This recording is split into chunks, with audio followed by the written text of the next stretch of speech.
Boker Tov, Shavua Tov, Chag Sameach. Vendredi, ce sera l'allumage des bougies de Hanouka. Alors, je voulais parler de Hanouka aujourd'hui, quoiqu'il y a à peu près 50 cours qui vous attendent sur le site de Torah Traim. Mais on m'a demandé dimanche matin de faire un cours sur Hanouka que j'avais préparé là dans ma tête et je comptais le faire ce matin. Mais non, on le fera dimanche, Be'ezrat Hashem, deuxième jour de Hanouka. Parce que c'est ce qui m'a été demandé. Aujourd'hui, nous sommes le mardi 5 du mois de décembre, Be'ezrat Hashem Yitbarach, et le Kav Bet du mois de Kislev. Qu'est-ce qu'il y a? Donc, non, regarde, bien, on compte bien. Si, voilà, tu as fait tchouva? Ok. Shabbat, c'est premier soir, dimanche, c'est deuxième jour. Chazak ou Baruch. Jeudi soir. Alors, jeudi soir, troisième jour. C'est Khatati.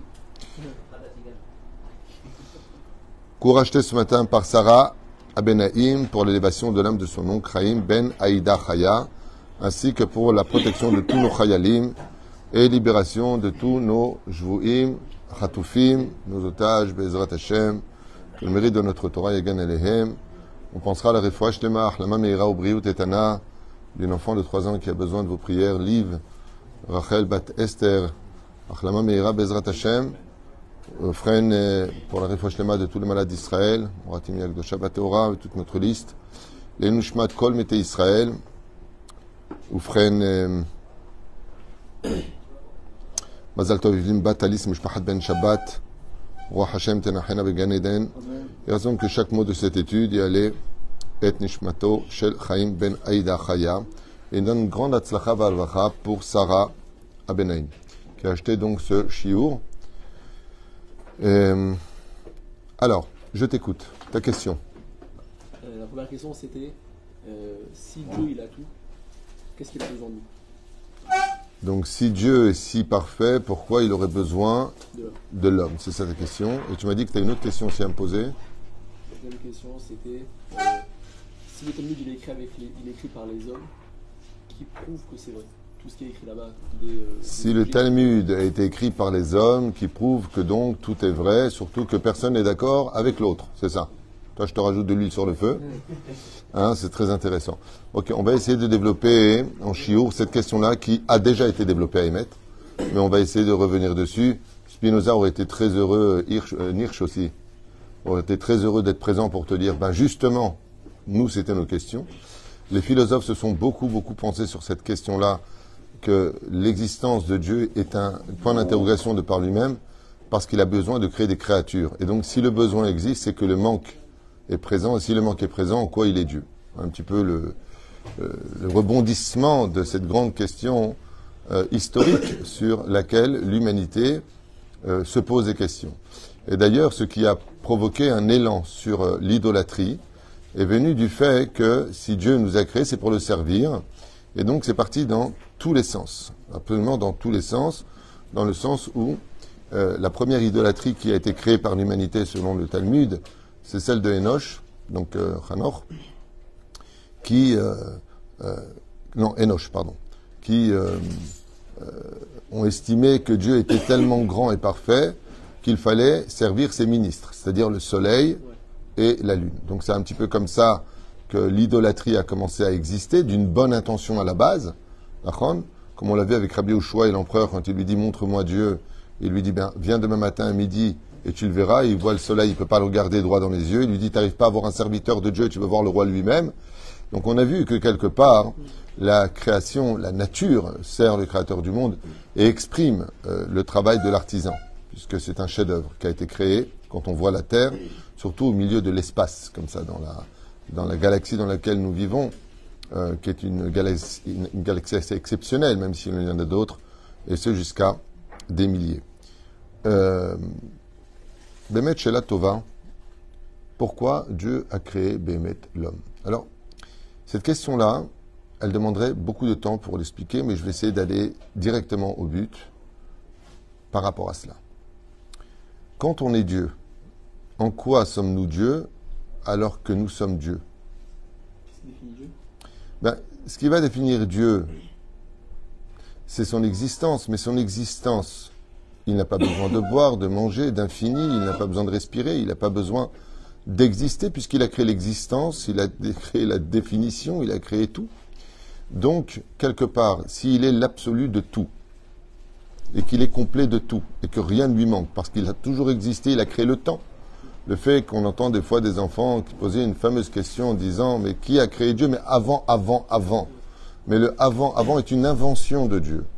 Donc Dieu est hors de portée de tout esprit humain. On ne peut pas comprendre Dieu, on ne peut pas imaginer ce que d'ailleurs la Torah nous demande de faire. Pourquoi la lettre de la Torah, la première lettre c'est la lettre bête, pour t'apprendre que le Aleph, il est hors de portée de l'humanité. Le Anochi, je suis l'Éternel ton Dieu, c'est hors de portée. Et on a vu justement dans la paracha de Yitro, dans les 10 commandements, que quand Dieu s'adresse aux enfants d'Israël, eh bien, le monde s'effondre. Les nations demandent à Bilam, qui est le prophète de cette époque, aux nations du monde, mais Dieu veut détruire le monde. Et qu'est-ce qui se passe pour nous, les enfants d'Israël? On meurt. On meurt et Dieu est obligé de réinstaurer nos âmes à l'intérieur du corps, parce que dès que Dieu se dévoile, on ne peut pas vivre. C'est-à-dire que même l'existence est impossible face à Dieu. C'est pour ça que Dieu vit dans le monde qu'on appelle Ha-Olam, le monde dans lequel nous sommes en hébreu qui se dit Olam, mais qui vient de quel mot hébraïque? Bravo, qui veut dire celui qui disparaît. Dieu, pour laisser vivre l'humanité, est obligé de se retirer. Parce que sa complétude est tellement absolue qu'il n'y aurait pas de place pour l'existence humaine, comme l'a écrit Rabbeinu dans son livre Chayei Moharan, qu'il arrivait à un tel degré d'une approche divine que le seul sentiment qu'il ressentit, c'est la honte d'exister. Bon, c'est extrêmement profond comme explication de Rabbi Nachman, qui dit que plus tu vas t'approcher de Dieu, et tu n'as pas besoin de travailler ton humilité, hein, tu n'existes même plus. À un tel point que, Rabbeinu, il écrit, si tu as honte de respirer, plus tu ressens Hachem, plus tu as honte d'exister. Honte. C'est-à-dire que ton ressenti, il est inexplicable d'avoir honte d'exister. Mais j'y va, je fais ce que je veux, wham. Ben là, c'est carrément comment je peux penser, comment je peux respirer, on ne parle pas de mots. Donc cette situation force Dieu, pour répondre à ta question, à créer ce qu'on appelle un halal, pour laisser vivre l'autre. À l'image d'une femme qui n'est pas enceinte, qui vient de se marier, c'est comme Baruch Hashem, on souhaite un grand Mazel Tov à Noah et à Lior, qu'on a eu le mérite de marier hier soir, Cohen, et leur famille, Bezrat Hashem respective. Si tu prends le ventre d'une femme avant qu'elle tombe enceinte, il n'y a pas de place dedans. Je ne sais pas si vous êtes au courant. Il n'y a pas de place. Tu enlèves la peau, il y a les muscles. Après les muscles, il y a les boyaux. Il n'y a pas un endroit vide où il y a un gosse qui va venir. Et pourtant, au fur et à mesure de son héraïon, du fait qu'elle tombe enceinte, il va se passer un halal. Un truc incroyable. Il y a une poche qui va se créer, qui va grossir, avec un enfant qui va peser dans les 3 kilos et quelques. Si c'est un Tunisien, 5 kilos 5. Si c'est un Ashkénaze, 2 kilos. Combien t'es né, toi? Je suis sûr que tu n'as pas dépassé les 2 kilos, toi. 3 kilos 2 quand même. Pas mal.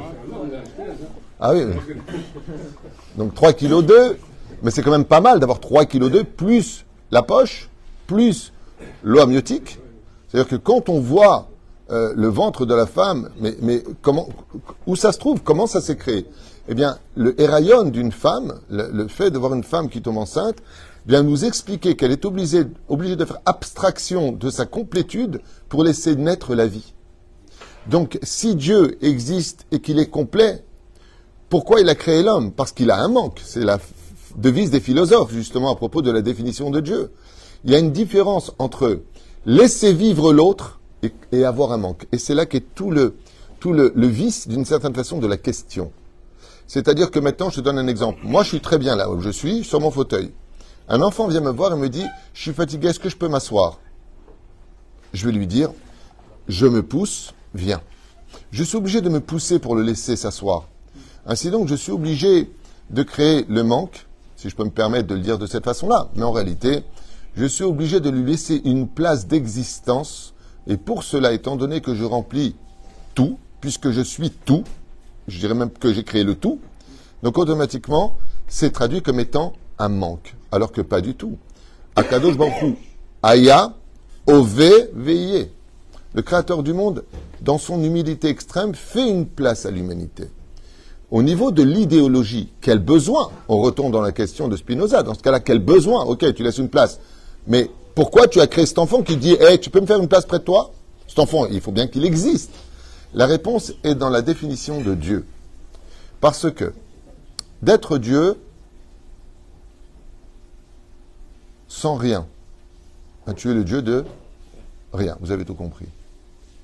Maintenant, s'il a voulu créer des spectres et des êtres, alors dans ce cas-là, il aurait dû créer que des anges. Mais les anges qui voient Dieu, face à Dieu, tout le monde se la ferme. Donc, en quoi il est Dieu?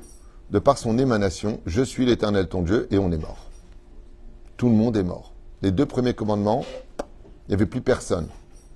Donc, si l'existence de Dieu de par elle-même ne peut pas être approchée, parce qu'il est l'absolu, en quoi il est Dieu? Ben, il est Dieu parce qu'il est Dieu.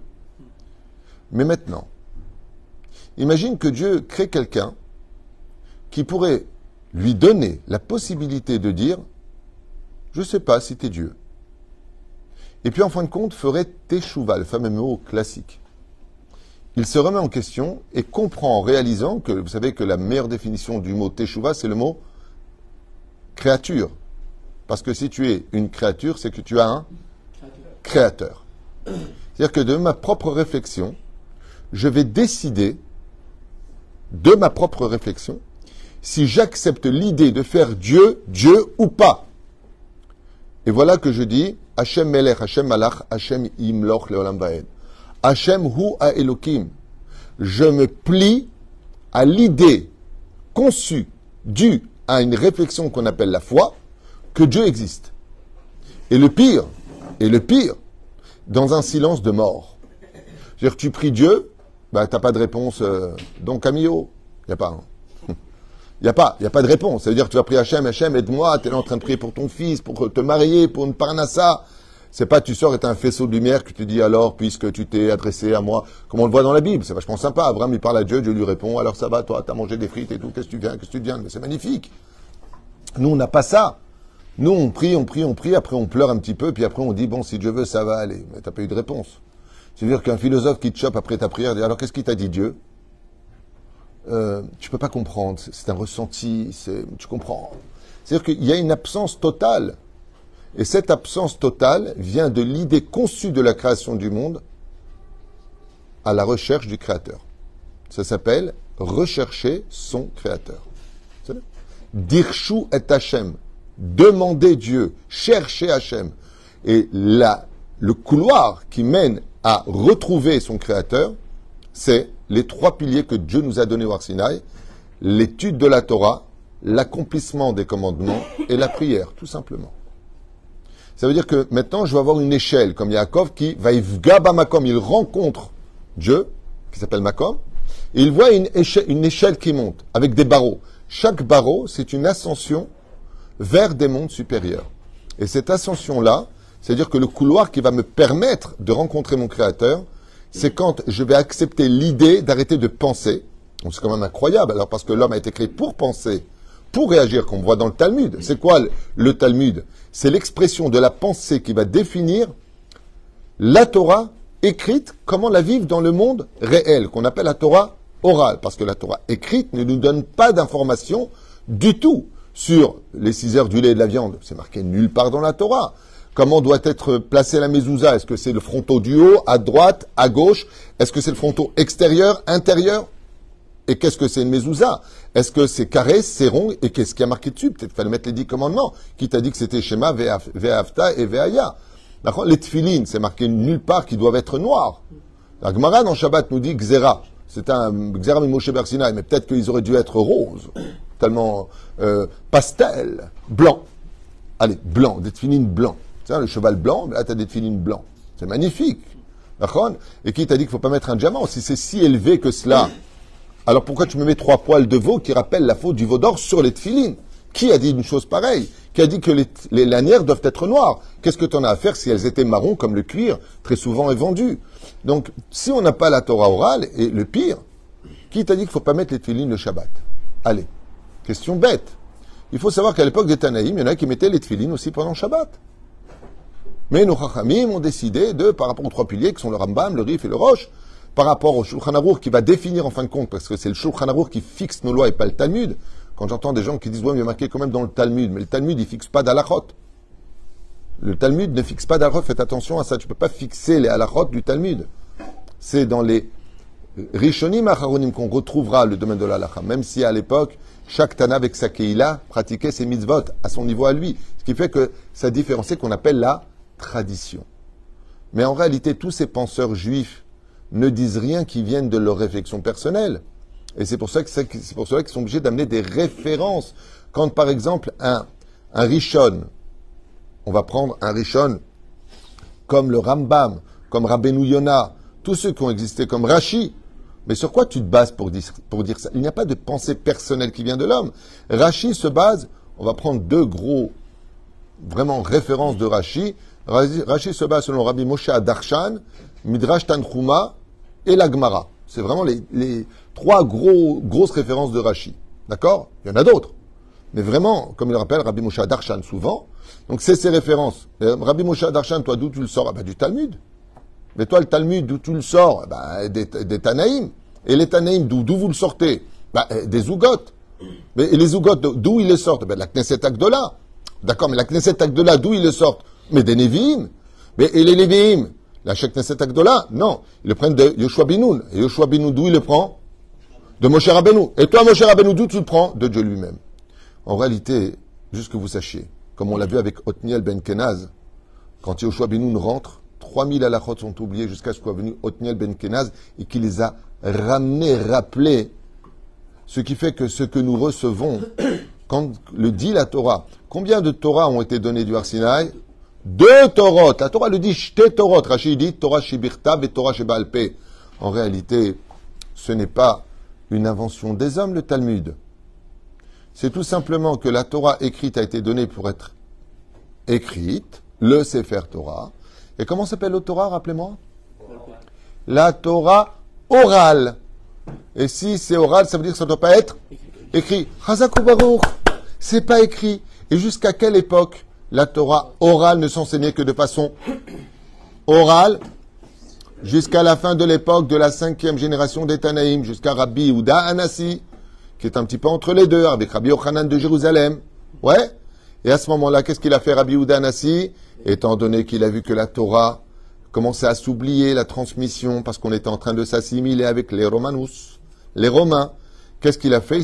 Il a utilisé le Télim 119, duquel il marquait Et la asot lachem et feru Toratecha, c'est-à-dire que des fois il faut renverser la Torah pour la sauver, et donc il a vite pris sa plume et il a mis par écrit toutes les Mishnayot qui étaient enseignées de génération en génération, Baal Peh.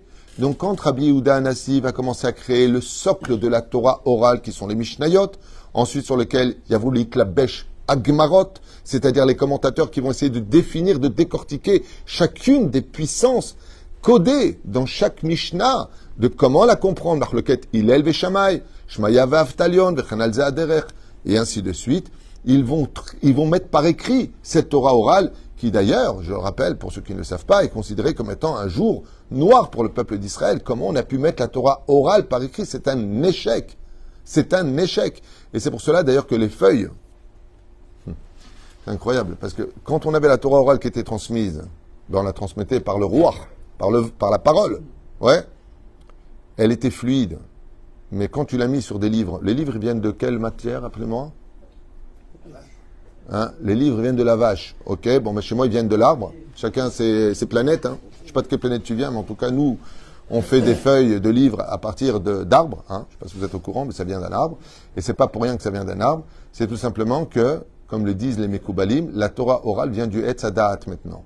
Alors qu'avant, elle venait du Etz Chaim. La Torah, c'est le Etz Chaim.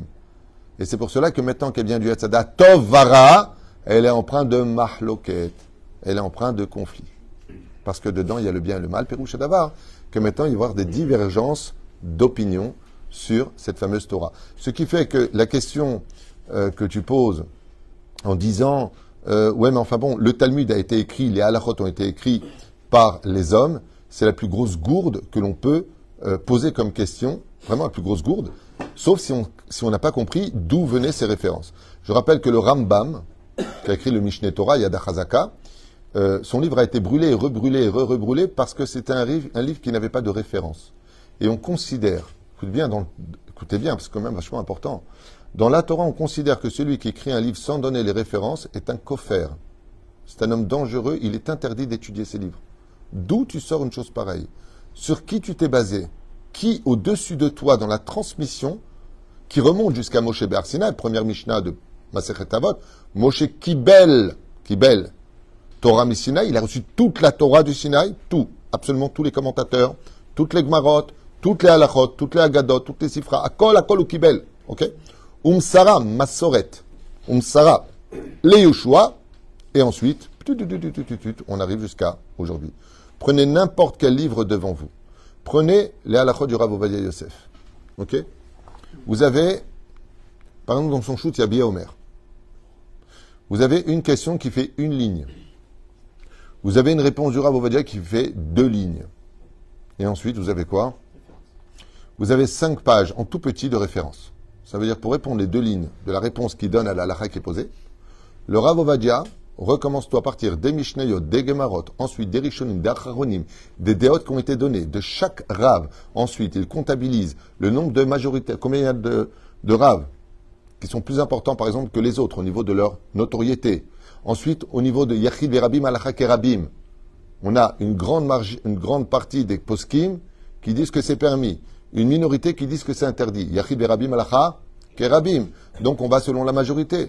C'est-à-dire que le Rav Ovadia, pour te répondre 2 lignes à une question d'Alachot pour savoir comment on fait, tu as juste 5, 6, des fois 10 pages de référence que tu te fatigues à la fin, tu oublies la question. Tellement il va t'amener par A plus B que c'est pas bon, dis-moi, Yosef, hein, qu'est-ce que tu penses? Allez, on lui fait plaisir à celui-là. Allez, permis, va. Allez, vas-y, tu fais ce que tu veux. Non, ça c'est peut-être bon pour d'autres religions, puis chez nous, non. Chez nous, on a des références qui sont claires, nettes et précises. Ce qui fait que rien ne vient de l'homme. La question est faussée. D'accord? Maintenant, ce que l'on pourrait éventuellement dire de façon assez déplacée, c'est l'histoire d'un jour, un très très très grand écrivain a écrit un livre qui a fait un best-seller, et les gens qui sont venus ne savaient pas qui remercier. La plume qui a écrit le livre ou celui qui l'a tenu. Alors ils ont dit, on fait la fête à qui là? Est-ce qu'on fait la fête à la plume? Parce que la plume, elle a dit, c'est moi qui ai écrit le livre. Bah oui, c'est moi. T'aurais pu l'écrire avec ton doigt, toi? Non. Alors, qu'est-ce que tu fais?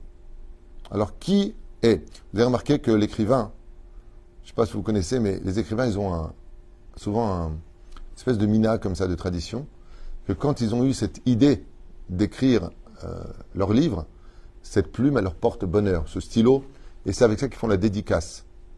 Eh bien, c'est exactement pareil. Le Créateur du monde, quand il a écrit la Torah écrite et la Torah orale, eh bien, il est venu la signer avec cette même plume qui s'appelle les Talmidei Chachamim, pour laquelle la dédicace est faite.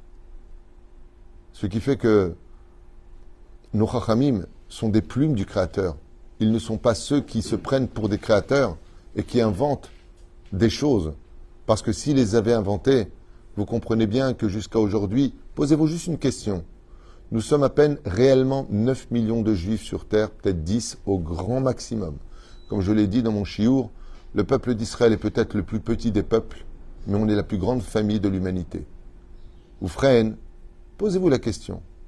Dans le monde entier, et ce depuis l'expulsion des Juifs de leur terre il y a 2000 ans de cela, par Titus, sans qu'on se contacte, sans qu'on se connaisse, dans tous les pays du monde entier, on met tous les mêmes téphilines, au même moment. On a tous les mêmes fêtes. On mange tous les mêmes matzot, bon, peut-être différentes les unes des autres. Mais la fête de Pessah est célébrée de la même façon depuis 2000 ans, sans jamais se connaître, sans jamais se contacter.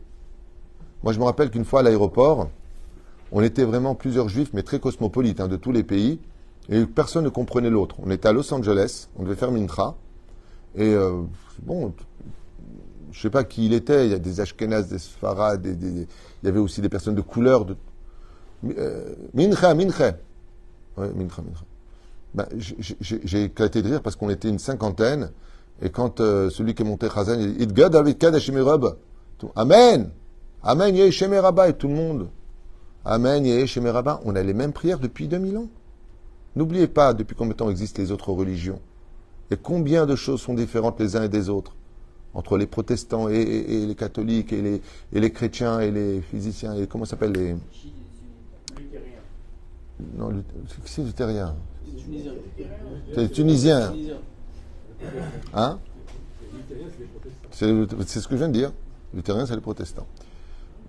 Les franciscains, je veux dire que après tu pars dans plusieurs façons de aval dans le tachlès des choses. Quand tu vois un spectacle comme ça de personnes qui ne se sont jamais vues dans un pays qui n'a rien à voir, le Guatemala, le Mexique, c'est pas la même langue, c'est pas la même culture, c'est pas les mêmes habits, c'est pas la même nourriture. Et pourtant, le Shabbat, c'est toujours 2 bougies, c'est toujours les 2 pains qui sont sous la couverture, ce vin de kidouche qui se lève au-dessus de la table dans une harmonie de bénédiction pour toute la famille. N'oublions pas ces détails. Ça veut dire que notre Torah a un cœur qui vit de génération en génération. Même pendant la Shoah, on retrouverait, pendant la fête de Hanouka, des Hanoukiotes qui avaient été bâtis, qui avaient été sculptés dans la pierre pour ne pas annuler cette mitzvah de l'espoir d'une lumière qui sortirait de l'obscurité. Et ça, c'est la force de notre Torah. Parce que si Dieu a créé l'homme, c'est pour en faire son associé. Et je veux te répondre clair, net et précis. L'histoire de la création du monde exprime la volonté de pourquoi la création de l'homme. Car si Dieu avait voulu créer un homme parce qu'il avait un manque, il aurait créé des gâteaux qui sortiraient de la terre. Il aurait créé des habits qui sortiraient de la terre. Mais Dieu a créé le tissu? Non. Il a créé les éléments qui permettent de créer du tissu pour qu'un homme puisse aller le prendre et vendre ce tissu. Et puis après, il a donné l'intelligence à l'homme d'être couturier. Et puis il a donné l'intelligence à l'homme de fabriquer des aiguilles. Et puis l'autre du fil. Pour que tout cet ensemble de personnes travaillent ensemble et deviennent l'associé du Créateur. Par exemple, comme le dit la Gemara, Dieu a créé le blé, mais l'homme a créé le pain. Pourquoi Dieu a-t-il créé le blé? Et pourquoi l'homme fait-il du pain? Pour que l'homme complète, pas remplace, pour que l'homme complète le chef-d'œuvre de la création. Dans son humilité extrême, vous savez qu'un des plus hauts degrés de tzedaka qui existe, qui est pratiquement impossible à pratiquer, il n'y a que Dieu qui peut le faire, c'est de prendre un SDF de la rue et de lui dire, regarde, moi j'ai une société qui est très très importante, je gagne des milliards par mois, tu deviens mon associé. C'est le plus haut degré de tzedaka qui existe au monde. C'est pas tu lui donnes de l'argent, c'est pas tu lui donnes, il ouvre sa société. Le plus haut degré qui puisse exister, c'est de prendre une personne insignifiante et de le rendre ton associé. Les Romains, autant en général, si tu fais ça avec l'humain, au bout de 2 mois, il devient ton patron. Mais bon, je parle de l'étranger que tu as pris. S'il a un cœur pourri, il te le rendra avec une ingratitude hors du commun. Mais le Créateur du monde, il a pris l'humanité pour en faire son associé. C'est marqué noir sur blanc d'ailleurs où? Dis-moi d'où tu sors ça. Du Balakati, dans la première Mishnah, justement, là-bas c'est marqué Al-Shoshat Varim. Ah, c'est dans la 2e Mishnah du 1er chapitre de Masechet Avot. Shimon HaTzadik Hayam Asher Knesset Agdola, et Omer Al-Shoshat Varim, même dans la Torah, à la Agboda, à la Chassadim. Et là-bas, le Balakati ramène des références qui dit Kiratza Kadosh Baruch Hu Lasot et Adam Shutafo Shel Kadosh Baruch Hu B'Maaseh Bereshit. Car le Créateur du monde a voulu faire de l'homme l'associé. Donc il demandait des tefilines. Ben, si c'était le cas, les tefilines devraient pousser sur des plantes exotiques, non? Il va falloir prendre une vache, la tuer, prendre sa peau, la durcir, la fabriquer. Il y a une shutafout. Et sachez qu'un des hommes qui a le plus réussi cette mission, c'était Rabbi Pinchas Ben Yair. C'était Rabbi Chia. Rabbi Chia, il n'achetait jamais quelque chose prêt. C'est-à-dire quand il faisait des tefilines, il allait acheter une vache, après il faisait la shrita, après il prenait sa peau, il la tannait, et nanana, jusqu'à en faire des tefilines. Et c'est pareil pour le Sefer Torah. Par exemple, pour acheter la boîte du Sefer Torah, Rabbi Chia, il n'avait pas acheté une boîte de Sefer Torah. Il allait dans la forêt, il coupait un arbre, il le ponçait, il le sculptait, il le décorait, il en faisait une boîte de Sefer Torah lui-même. C'est le seul dans le monde d'en haut duquel le Talmud nous dit que il n'a pas d'ange pour tirer son char de feu qui l'emmène d'un Gan Eden à un Gan Eden dans le monde des Lumières. Il est tiré par la Shrina elle-même. C'est-à-dire son char, il part tout seul. Et tout le monde pose la question, mais qu'est-ce qu'il a comme mérite, lui, d'avoir eu autant de choses? Eh bien, il a pris le potentiel que Dieu lui a donné physiquement pour servir à Kadosh Baruch Hu au maximum. Ou l'olakar, on dit en hébreu, lakar mina mouchan. Il n'a pas pris de ce qui était prêt. Il a pris de ce qui n'existait pas pour faire exactement comme Dieu qui a créé le monde. Me'ain yesh. De rien, de l'inexistant, je vais créer l'existant. Et pourquoi il a eu un tel mérite, dit le Talmud? Parce qu'il a compris exactement le but de la création du monde. Le but de la création du monde, c'est d'être, avec l'intellect que Dieu nous a donné, eh bien, l'associé d'Hachem. C'est quoi l'associé d'Hachem? Une personne est pauvre. Si Dieu est puissant, il a qu'à lui donner de l'oseille. Pourquoi il passe par moi? Parce que je suis l'associé d'Hachem. Et en tant qu'associé, comme l'argent que Dieu m'envoie est à lui, Lia Kesev Eliazav, le fait de donner de la tzedaka à une personne qui est dans le besoin, automatiquement me rend associé du Créateur du monde. Et sachez que d'être à ce niveau-là, d'être l'associé de Dieu, c'est le plus haut rang que l'on pouvait atteindre au niveau du service divin. Cette inquiétude d'un associé, par exemple, quand la société va mal pour l'un et pour l'autre, vous comprenez bien qu'il n'y a pas un associé qui va aller en vacances et l'autre qui va pleurer. On est associé. Si la société est en train de s'effondrer, eh bien, l'association est en train de s'effondrer, ou que la société s'effondre, on va être mal tous les deux. C'est ce que ressentent les tzadikim de notre génération et de toutes les générations. Quand ils voyaient le peuple aller mal, alors ils étaient mal. Quand ils voyaient le Créateur du monde, où ses projets étaient oubliés parce que le Shabbat n'était plus respecté, les gens ne mangeaient pas forcément cachère, l'Anida, on mettait ça de côté, la terre d'Eretz Israël, notre terre, était oubliée parce qu'on était trop bien installés. Au lieu de venir la conquérir et de venir nous installer sans aucune retenue sur notre terre, comme le prescrit la Bible. C'est marrant l'histoire de la Bible. Elle intéresse les procédures judiciaires, je jure de la vérité, toute la vérité, rien que la vérité, et quand ça ne les intéresse pas, mais la Bible, c'est pas une référence. Ça me rend fou. C'est l'histoire d'un mec qui avait pris un appartement, l'autre il est venu squatter son appartement, et vous savez que si tu squattes l'appartement aujourd'hui, tu peux faire tes... C'est pas compliqué. Tu veux un appartement en France, c'est pas compliqué. Hein.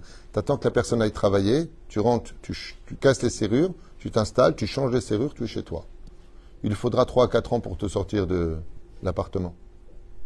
Vous savez ça? Donc quand tu as cet esprit débile, parce qu'on va être un fou pour faire des choses pareilles, tu comprends complètement que les références n'ont plus de... En fin de compte, c'est la loi de la blata, on dit en tunisien, c'est la loi du culot, quoi. C'est celui qui sera le plus hautain qui l'emportera dans ce monde. Des choses qui sont absolument abjectes. Pourquoi? Parce qu'il suffit simplement de montrer le contrat d'acquisition. Quand tu as un contrat qui prouve que la maison est à toi, pourquoi tu attends 3 ans pour une procédure? Non seulement tu dois mettre la personne dehors, mais en plus de ça, il doit payer des dommages à intérêt de t'avoir saccagé ta maison. Il faut être fou pour faire des lois pareilles. Il faut être vraiment débile pour faire des choses pareilles. C'est du pur vol, à l'état pur. Selon la Torah, ces gens-là, hormis le Ogmat Nefesh, qu'on appelle le préjudice moral, volent un lieu qui ne leur appartient pas. C'est de la pure jalousie. Hashem Ishmor Virachem. En tout cas, c'est comme ça que la Torah voit les choses, et personnellement aussi. Hein. Je vous dis franchement, dans la Torah, mamash maod lizer. Mais la reine, ce n'est pas que Dieu avait des manques pour résumer tout cela, qu'il a créé l'homme, mais tout simplement que dans son humilité extrême, il a créé l'homme pour ces raisons-là. Est-ce que tu serais capable d'être quelqu'un qui, de par toi-même, ferait de moi ton Dieu? Ça, c'est une vraie réussite pour être Dieu. Vous savez, je vous finirai une phrase avant de te donner la parole qui est très très importante à mon goût. Il y a celui qui est le patron parce qu'il est le patron. C'est un état de fait. 2 et 2, 4. C'est le patron. Et puis il y a celui qui est le patron, mais même s'il n'avait pas été le patron, tout le monde l'aurait élu en tant que leader dans la société. Parce qu'il mérite d'être patron. Alors il y avait 2 options pour Dieu. Être Dieu parce qu'il est Dieu, Nekuda. Et tu bouges une oreille, tu as un tsunami, tu as un volcan qui t'éclate, tu as un tremblement de terre, on sait de quoi Dieu est capable. Hein. Et puis, il y a celui qui laisse tout tel quel. Et puis qui d'un coup voit un peuple le proclamer roi. Et dire, tu sais Hachem, tu n'es pas roi de l'univers parce que tu es le roi de l'univers en état de fait, mais tu es le roi de l'univers parce que tu es l'élu de mon cœur.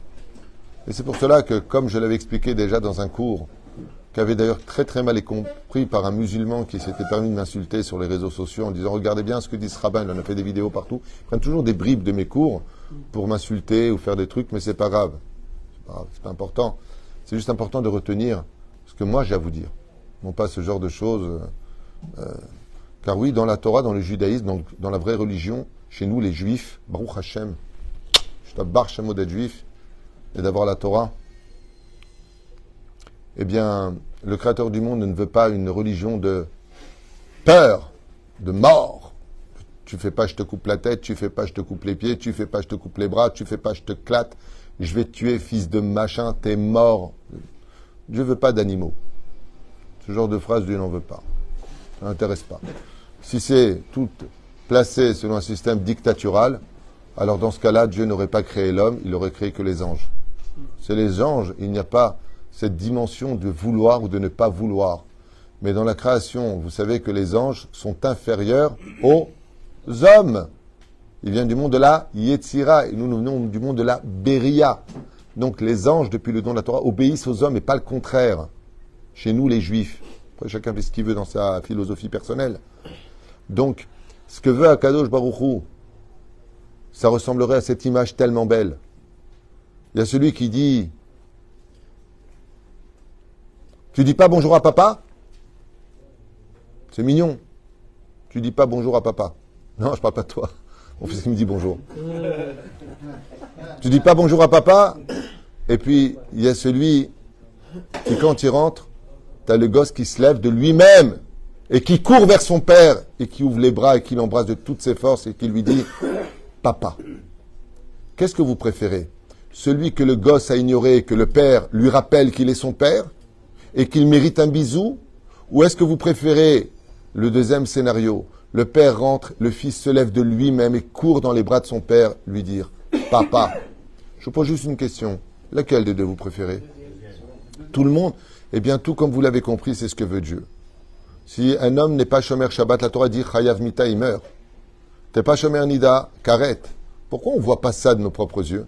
Parce qu'Akadosh Baruch Hu, il attend, dans une grande patience et une sagesse hors du commun, exemplaire, qu'on arrête de perdre notre temps à jouer avec des futilités jusqu'au moment où, avec notre couche et notre petite tétine, on réalise que papa est là et qu'il serait peut-être temps de courir dans ses bras, non pas parce que c'est notre père, Avinu Malkeinu, et notre roi, mais parce qu'on l'aime.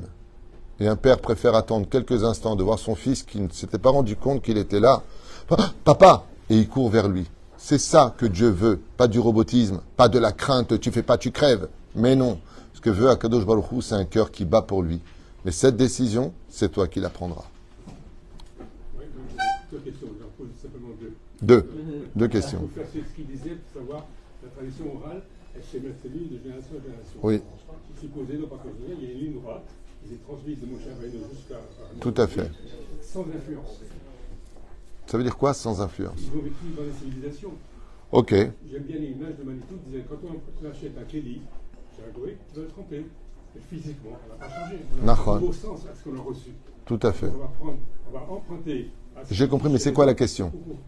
Pourquoi la Torah se définit simplement sans être... Il n'y a pas d'influence extérieure, ça veut dire d'une chaîne, une Mishnah, etc. Parce que si... J'ai compris ta question, on va essayer de faire ça en kitsur. Je ne veux pas un débat, je veux une question, si je peux me permettre. Si la Torah avait besoin d'influence extérieure, c'est qu'elle ne serait pas complète. Ça répond à tout. Ça veut dire que Torah Hashem, Temima, Mazé Temima, intègre. Si Chaz Veshalom, notre Torah aurait besoin de la philosophie d'un tel ou d'un tel, ça veut dire qu'elle serait complétée par quelque chose d'extérieur à elle-même, l'Avdil Ben Kodesh Lechol. Ça voudrait dire que la Gdusha que nous avons reçue dans la Torah est incomplète. Alors que ça, c'est pas possible. Ainsi donc, notre Torah ne peut pas être influencée par l'extérieur. Et c'est incroyable que tu poses cette question maintenant, à la veille de Hanouka. Et tu sais pourquoi? Parce que toute la fête de Hanouka, c'était d'apporter la lumière étrangère dans la lumière de la Torah. Et ça, c'est pas possible. Parce que notre lumière brille tellement fort qu'elle n'a pas besoin de l'ombre qui se fait passer pour la lumière, qu'on appelle Yaval. C'était pour ta première réponse. Notre Torah, et tu as raison, on va lui donner l'intention. Tu prends un Kéli, tu le trempes au mikvé parce qu'il vient des nations du monde. Mais le Kéli lui-même n'a pas changé. Et donc, cette transformation est spirituelle. On met une âme dans ce que nous possédons. C'est introduire l'âme juive dans l'objet qui appartient aux juifs. C'est pour cela que si j'ai un Kéli, par exemple, que je ne peux pas tremper au mikvé, je le donne à un non-juif qui va me le prêter pour la vie. C'est l'objet est chez moi, mais je ne vais pas inclure une âme parce qu'il appartient à un propriétaire non-juif qui, lui, n'est pas obligé de le tremper au mikvé. Mais si moi je le trempe au mikvé, c'est parce que je mets une partie de mon essence juive à l'intérieur de ce Kéli, pour lequel, maintenant, ce Kéli appartient à un juif. Et on a vu bizarrement, beaucoup de choses qui se sont passées avec des objets appartenant à des grands en Torah, qui eux-mêmes étaient capables d'expulser, de faire sortir d'eux cette kedusha de nos tzadikim, comme la djellaba de Baba Saleh, les babouches de Rabbi Yaakov Abu Hatzera, et tellement d'autres objets pour lesquels nos chachamim ont inclus de la Torah et des mitzvot à l'intérieur. Et c'est là qu'est toute l'essence du peuple d'Israël, c'est que partout où nous allons sur terre, nous devons laisser une empreinte spirituelle grâce à notre étude de la Torah, l'accomplissement de nos mitzvot, et je dirais encore plus que ça, par l'essence même d'être juif. Même un juif qui n'est pas dans la Torah, parce qu'il a une âme juive, il laissera toujours une empreinte là où il arrive. Toujours. Il y a quelque chose de divin chez le juif qui dérange l'humanité, parce que le juif, malgré sa minorité, brille toujours un peu trop partout où il est. C'est pour ça que notre devoir en tant que juif et en tant que lumière, c'est de se faire discret, d'où le domaine de l'humilité.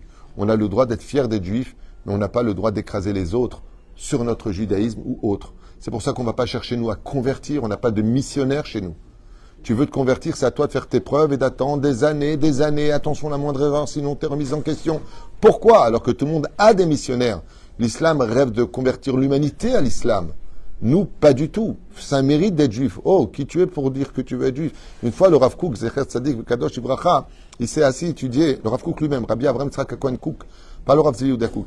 Il s'est assis avec un juif qui a dit, tiens, je veux bien étudier avec toi quelques feuilles. Il a pris une kippa, un calot, il a mis sur la tête. Il lui a dit, pour qui tu te prends? Faut du mérite pour mettre une kippa. Il a réalisé à ce moment-là, il a dit, mais je suis juif. Il a dit, ah, ok, alors tu peux. C'était un peu chariot, Rav Kook. Hein? Par rapport à ce qu'il disait, cette fameuse écriture qui n'est pas humaine, enfin une transmission qui est humaine, d'où vient la règle de la majorité? La règle de la majorité vient du fait que, c'est un autre sujet, alors là on va loin, c'est Shivim Panim la Torah. La Torah a 70 facettes qui elles-mêmes sont divisées par 4 mondes de compréhension, le Pardes, qui eux-mêmes sont divisés dans des mondes de Sphirot qui eux-mêmes sont, c'est à l'infini. Donc pourquoi? Parce que l'avantage qu'on a, nous, pourquoi toutes ces marloquotes existent? Bien, tout ce qui est mort, c'est facile à comprendre. Tout ce qui est mort, c'est facile à comprendre. Tu comprends? Nous, ça fait 3600 ans qu'on étudie la Torah. Est-ce qu'on a encore commencé cette Torah? Non. On la réétudie. Vous vous rendez compte que la Torah, c'est le seul livre de l'histoire, le seul, où un enfant de 5 ans peut tenir dans les mains ce qu'un homme de 95 ans, un rabbin, pourrait tenir dans les mains. Bereshit, Bereshit. Il étudiera le Talmud à l'âge de 12-13 ans, il va étudier le Talmud à l'âge de 100 ans. On a les mêmes livres, alors qu'on ne peut pas donner un livre de mathématiques, de sciences ou de ce que tu veux à un enfant de 5 ans comme à un homme qui est doyen d'université. Parce que la Torah est éternelle, donc l'âge n'a pas d'importance face à sa connexion, face à sa compréhension. D'où l'importance de réaliser que la Torah est éternelle. Comme il y a une blague qui est sortie sur les réseaux sociaux que j'ai bien aimée. C'est pas de moi, donc c'est pas la peine de m'insulter, hein, quoique je m'en fiche. Mais c'est pas. Et c'est quand même incroyable. Les Juifs, ils étudient la Torah depuis 3500 ans. Ils ont toujours des conflits pour la comprendre, cette Torah-là. Les chrétiens, il faut être théologien pour comprendre leur livre. Et l'islam, en 2 mois de prison, tu le connais par cœur. C'était sa blague. Je trouvais ça mignon. Mais encore une fois, le Coran, pardon, pas l'islam. C'est ce qu'il a dit dans sa blague. Et tout le monde a rigolé, il y avait des Arabes là-bas, donc j'espère que les gens prendront pas mal. Mais en tout cas, ce qui est sûr et certain, c'est que la situation dans laquelle nous sommes aujourd'hui, nous, de cette transmission de la Torah, c'est tout simplement parce que le cœur bat, et tant que le cœur bat, boum, boum, eh bien c'est qu'il y a de la vie. S'il y a de la vie, automatiquement, c'est qu'il y a de la discussion. N'oublie jamais que dans un couple, quand il n'y a plus de discussion, c'est la mort du couple. Le jour où on n'aura plus rien à dire sur notre Torah, c'est que quelque part, elle sera morte. C'est pour ça que notre Torah est orale, et que dans toutes les yeshivot, on ne cesse de parler. Baruch Adonai Leolam. Amen.